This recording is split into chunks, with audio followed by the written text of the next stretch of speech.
because he continues to lie to the world about what I said and who I was pointing the finger at. I never even cashed a check still.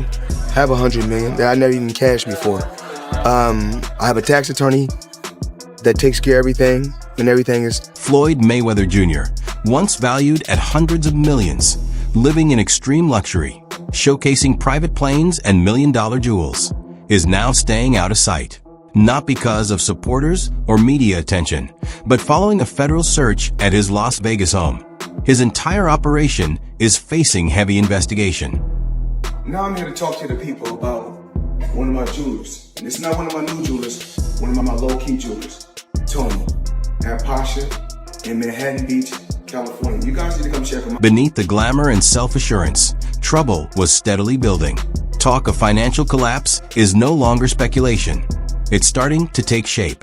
At the height of his success, Floyd Mayweather Jr. was more than an athlete. He represented a powerhouse. Luxury estates positioned nationwide. Collections of exotic vehicles filling expansive garages, wardrobes stacked with jewelry worth millions, and even a pair of private aircraft. This wasn't simply prosperity, it was complete control. My lifestyle, showing the people how I live. Now, I know you guys see me on a regular talking about real estate. Well, lately, I purchased 62 apartment buildings in New York City. And what I need you guys to do, slide over and check out the photos. It's not all 62 buildings, it's a few buildings, but guess what? All the buildings belong to me. I don't have no partners. And all the retail down low on my buildings all belong to me. But enormous riches led to enormous expenses, and eventually serious fallout. The estates required constant funding. The aircraft demanded ongoing costs. When the matches ended and earnings declined, the obligations continued to rise. He carried on as though the payouts would last forever. Then they didn't. The persona remained intact, yet the truth behind it grew increasingly troubling. His public outings seemed unusual. His interviews became more unpredictable.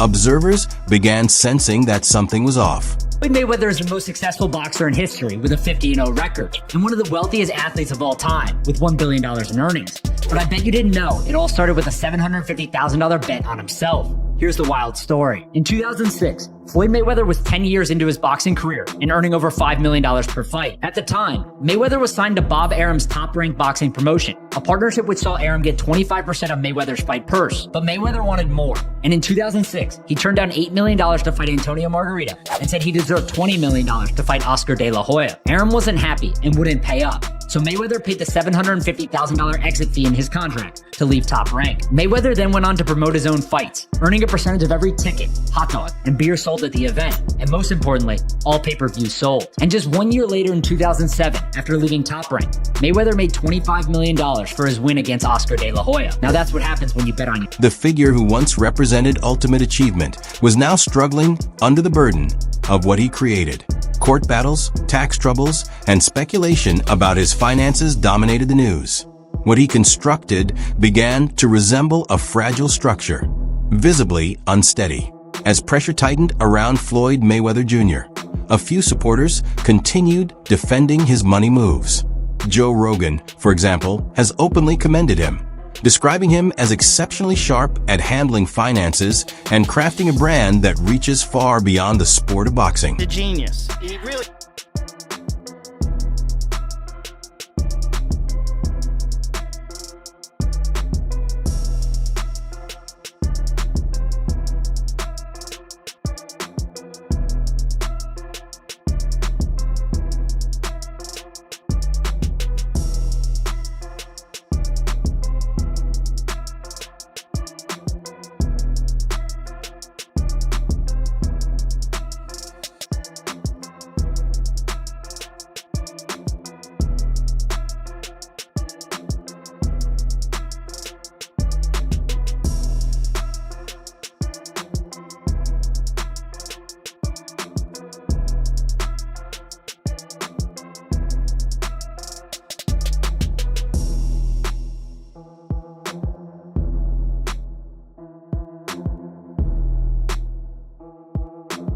Praise by itself cannot shield anyone from financial ruin. even with strong endorsements, Floyd Mayweather Jr. is facing intense scrutiny over his financial decisions. His organization, once viewed as unstoppable, is beginning to reveal deep fractures. Extravagant outflows of cash, escalating legal disputes, and claims of outstanding tax debts have raised alarms. What many once labeled as smart strategy is now being questioned as risky behavior. In a recent conversation, Joe Rogan examined his approach more closely, pointing out how the boxing icon expanded his revenue sources well beyond competition. Because it's an exhibition. So that's what's interesting is Floyd's making more money than anybody. And he's boxing people who have no chance of beating him, and he's doing it as an exhibition. It doesn't even hurt his record. Because of the drug of boxing. Just also like money. Just like but I don't even think he don't need any money. He spends so much money. Yeah, but he don't need any. Floyd, are you sure? Yeah, Floyd good. I bet if he's playing for the future, you got to keep it coming in if you're going to keep spending the way he spends. Yeah, but I think he has a lot of other business interests that he can get money from. Hopefully. And not just boxing. But it's the drug of getting Floyd. Joe Rogan highlighted Floyd Mayweather Jr.'s expansion into property holdings, endorsement deals, and exhibition bouts as central pillars of his money-making strategy. He explained that turning his image into profit and capitalizing on worldwide recognition played a major role in preserving his wealth. Still, as attention intensifies around his reported assets and spending patterns, doubts have surfaced about how long this framework can hold up. His sharp business instincts are widely acknowledged, yet the boundary between strategic gambles and stretching too far appears less clear. As events continue to develop, the real condition of his finances remains heavily discussed and widely speculated upon. Meanwhile, longtime adversary Oscar de la Hoya recently posted online content ridiculing Mayweather's monetary standing. In a brief clip, he mockingly challenged the claims of vast riches, implying that the champion's financial structure may not be as stable as presented. Floyd Mayweather fought another exhibition against Gotti last Saturday. A real the crowd booing in the arena at the end. But in the middle of the second round, Floyd literally had the referee swapped out. He didn't like that the referee told him to stop hitting behind the head. Floyd is used to having the refs do whatever he wants, and he wasn't getting his way this time. It was so embarrassing. Floyd, you're 50 years old. You're a legend in the sport. I've stood up for you in countless interviews, including Shannon Sharp's podcast last week. But you have to stop embarrassing yourself with these exhibitions. I know life is hard. I know life is expensive. But come on, dude, put your legacy first. Nobody wants to remember you like this. And it gets worse. Your jeweler filed a lawsuit against you in Miami. And many are saying you're gonna have to sell off your assets. I hate seeing this happen, bro. Oscar de la Hoya's remarks intensified the situation, prompting fans and analysts to question the real condition of Floyd Mayweather Jr.'s finances. Their public exchanges have revived a rivalry that stretches back years, once again placing his money matters at center stage. As speculation grows, the boxing community looks on, waiting to see whether his business structure is truly secure or nearing serious trouble. The criticism didn't stop there. Tension within Mayweather's inner camp began to surface, shifting the narrative from concerning to volatile. Gervonta Davis posted a message declaring that he would confront Floyd physically and wasn't worried about the consequences, also claiming he restricted his security team from carrying firearms. The statement went beyond simple trash talk. It signaled open hostility from a fighter who had once been under his guidance. For someone previously viewed as a leading figure within Mayweather Promotions, this reversal suggested deeper fractures, damaged loyalty, feelings of betrayal, and mounting frustration among those once closest to him. Mayweather's reputation was built on unity, authority, and control. Now, even former protégés appear willing to distance themselves, if not challenge him outright. Even amid growing backlash and controversy, Mayweather continues to display assurance. In an older video that has resurfaced, he discusses the importance of establishing lasting wealth, stressing his dedication to creating long-term financial security for his family. I believe in building generational wealth. Even like when my children, all four of my children are adults. And I told them, no more handouts.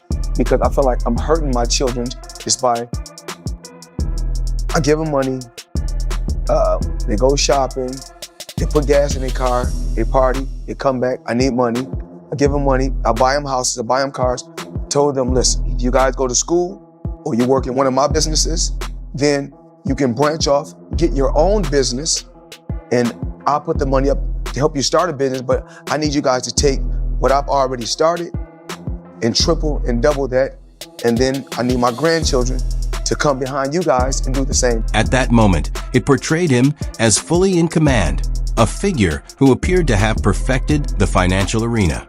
Looking back now, it comes across more as a facade. The words carried strength, yet what unfolded afterward suggested a starkly different outcome. Advice that once sounded insightful now feels layered with contradiction.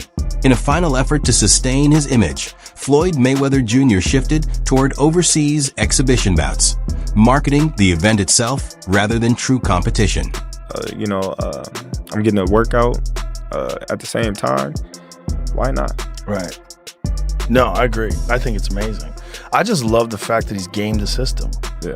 Because the system is you get to a certain point in time, you're a champion, make as much money as you possibly can, you retire, and then there's no more money. Yeah. And Floyd's like, let me just box some people that have zero chance. Yeah. And then now with what's going on in like Saudi Arabia, United Arab Emirates, like you can get paid insane amounts of money. Like if you're Floyd, people just want to see you perform. Definitely. And he not just if you're Floyd. You see Tyson Fury now went over there and he's got to fight Ngannou. Yeah, that's happening in October. That is an interesting. These events shifted from building a legacy to chasing quick cash. Appearances in places like the UAE brought hefty paychecks, but also raised serious doubts. Is he competing or just surviving? Fans may cheer, yet behind the curtain, the pressure keeps rising. Maintaining the Money Mayweather image has never been more challenging. Even Joe Rogan, who once praised him as a financial mastermind, could not have foreseen this. Exhibition matches, social media spectacles, and urgent brand deals are not signs of mastery. They are signs of someone clinging to a faltering empire. Under mounting scrutiny, respected voices in boxing are speaking up. In a recent conversation, famed promoter Eddie Hearn openly questioned Mayweather's financial stability. How about Mayweather? Yeah, I don't know. I think that Mayweather was unquestionably one of the best ever. But I don't know. I mean, it's difficult to say he's not a true fighter because he fought everybody he could of his era. But he was a different kind of skill set. He was very much hit and don't get hit, which is the art of boxing.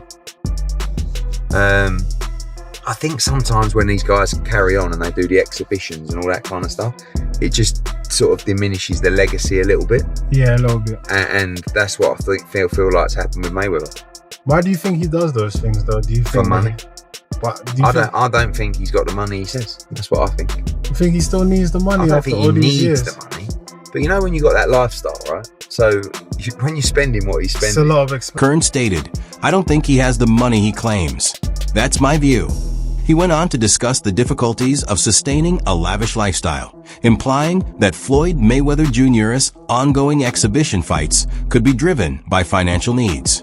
Such straightforward insights from a respected insider add credibility to the debates about the actual condition of Mayweather's wealth. Now, even influential figures beyond boxing are sharing their opinions. Stephen A. Smith, known for speaking his mind, voiced his perspective on the Mayweather situation. Boxers, if not the greatest boxer in history, he's absolutely sensational. But he retired years ago, and for me personally, I know these exhibition matches are entertaining. I like the one with Conor McGregor, not so much the one with Logan Paul. Looking at these exhibitions and all of that stuff, that little melee and stuff don't matter to me. As far as I'm concerned, it could have potentially been orchestrated. I don't know. But I do know not just anybody should be allowed to be in the ring with Floyd Money Mayweather. Absolutely. Stephen A. Smith was blunt. He highlighted that if the bankruptcy claims hold any truth, it's not merely disappointing. It's deeply humiliating. A man who once declared himself the greatest, who earned over $1 billion from boxing, now finds himself entangled in financial controversies. It's a storyline that shouldn't exist, yet it does.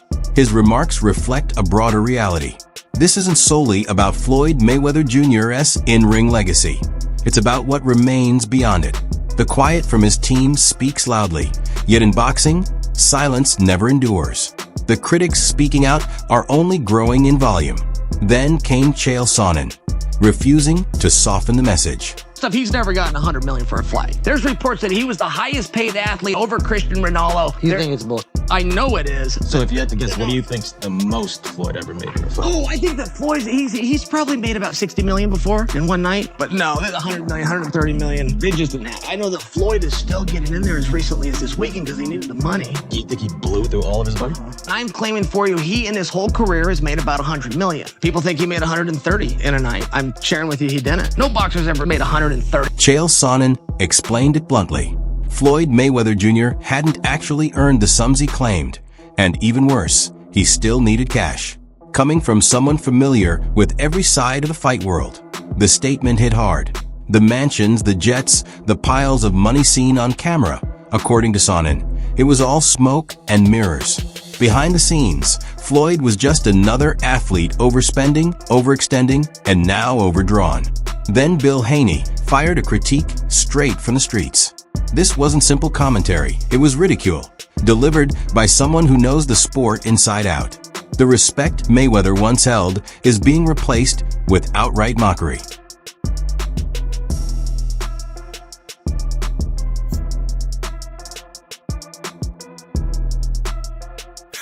Yeah, Floyd was right. We still in the street, and we flipping birds. But if you need some help, Floyd, I'm in the streets, and you the one that went missing.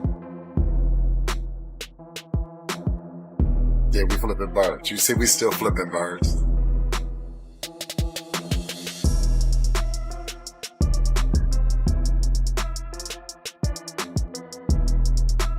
Little birdie told me that you might need some help.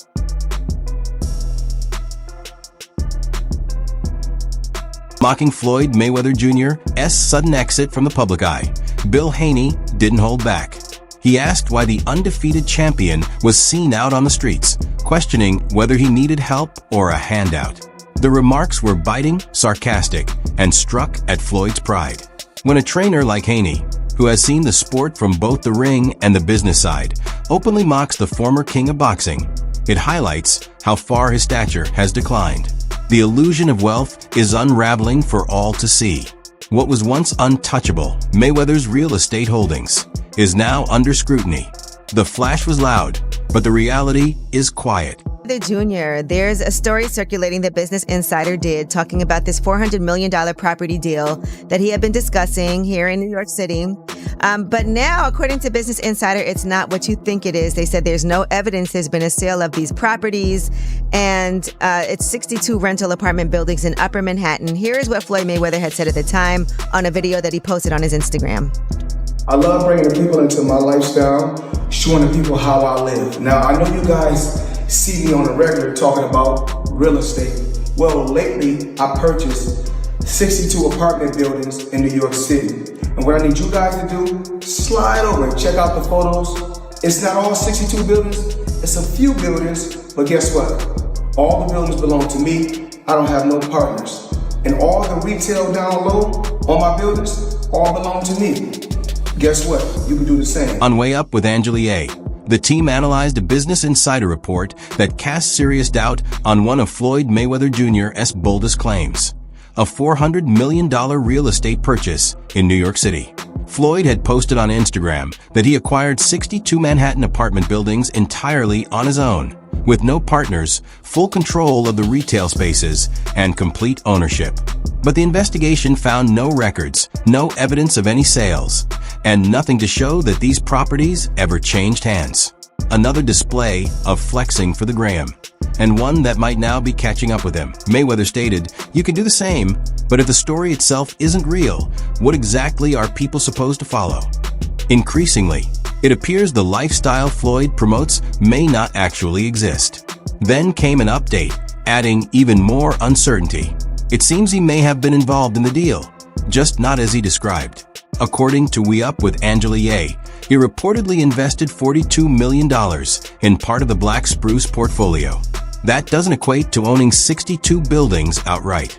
What it does suggest is that he holds a stake, a fraction of a larger portfolio alongside other investors. Now we're trying to figure out what happened, right, with Business Insider. So according to another update, he did ink a $402 million deal for a Black Spruce portfolio. When he said that it was all his and no one invested, he meant no one was funding his part of the investment but him. And so I think this is something where maybe he owns a piece of this or shares in it, but it hasn't changed hands because the majority owner is still the same owner that it was before. I'm trying to understand what happened with this, but I know there's a story that's circulating, so just putting it out there. Whew, it's a tough one. I'm trying to understand as a real estate person myself, what exactly he is communicating when he's saying that he owns this, because they're trying to make it seem like he doesn't, but what it seems like is that he owns shares of these buildings, and it's a larger, it's part of an investment that he did on his. When Floyd Mayweather Jr. claimed the properties were all mine with no partners, that wasn't completely accurate. What he likely meant was that his portion of the investment was self-funded, not that he held full ownership of the entire development. And that's the issue. In Floyd's world, everything is amplified. The money, the holdings, the lifestyle, always louder than the fine print. But now, the fine print is catching up. Floyd Mayweather Jr. has long been regarded as one of the highest paid athletes in sports history, a reputation built not only on his undefeated record in the ring, but also on an unparalleled talent for self-promotion and business ventures.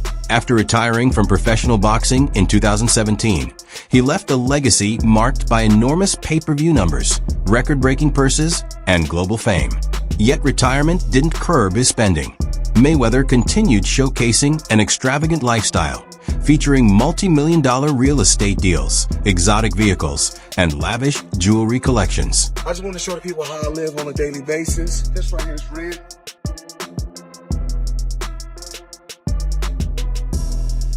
So we got this. We like to call this house right here the Palace. This is the EWB. Extended wheelbase. Gucci pillows. All depends on how you want to close the door. Stop talking and filming. Come on. I didn't show you guys this. I bought this like 4 or 5 days ago.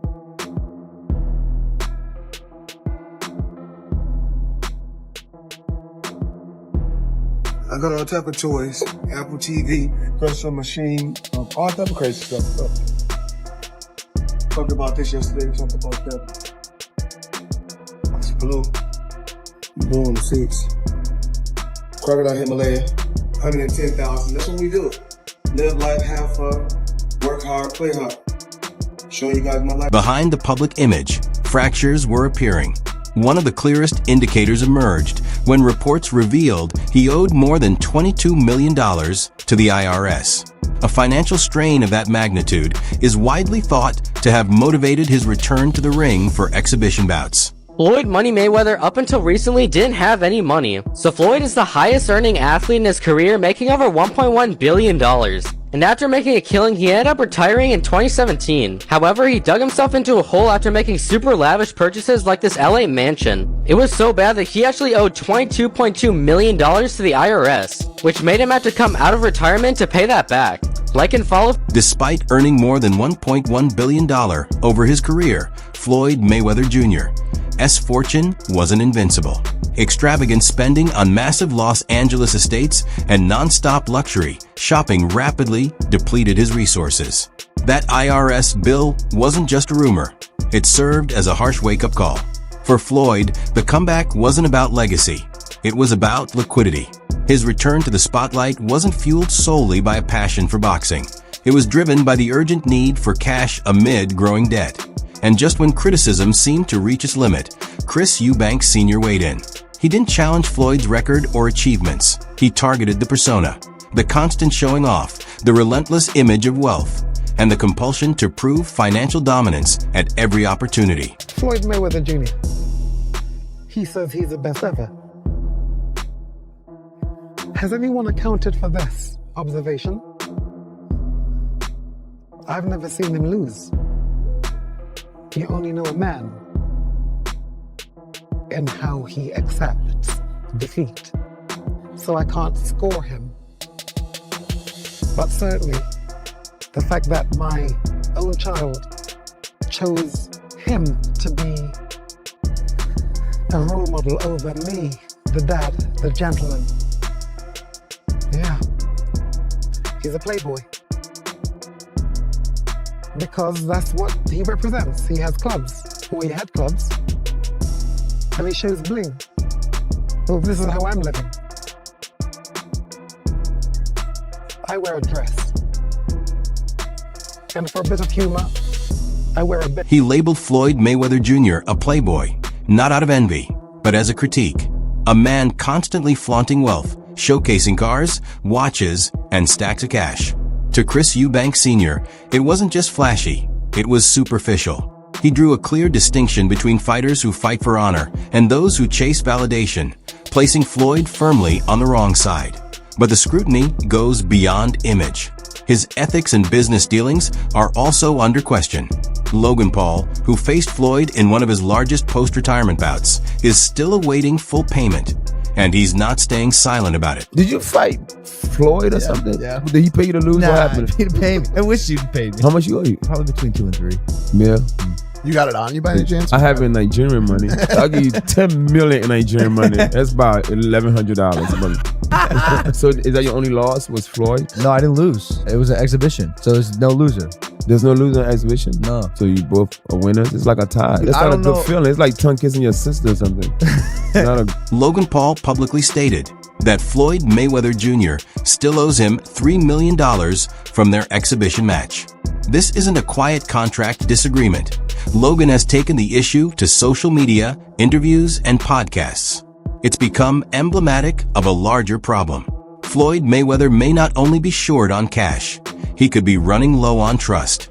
In this world, that can be even more perilous. What began as trash talk escalated into serious tension. What seemed like entertainment turned into a financial standoff. And when the payment didn't materialize, Logan Paul chose to respond aggressively. Logan Paul is squaring off against Floyd Mayweather again, but this time in court. Through multiple interviews, he's referenced Floyd not paying him, and it looks like he's finally had enough. Allegedly, he's suing Floyd, and he owes him somewhere between $5 and $10 million. Think about all the Pokemon cards he's gonna buy. At this stage, it's difficult to separate reality from performance. What's your take? Is Floyd Mayweather Jr. truly struggling financially? Or is he simply manipulating the media? Was it all calculated? Or is he scrambling to stay solvent? Has the flashy lifestyle finally caught up with the fortune? Share your thoughts in the comments below. We want to hear from you. And make sure to subscribe to our channel and stay tuned for more videos like this.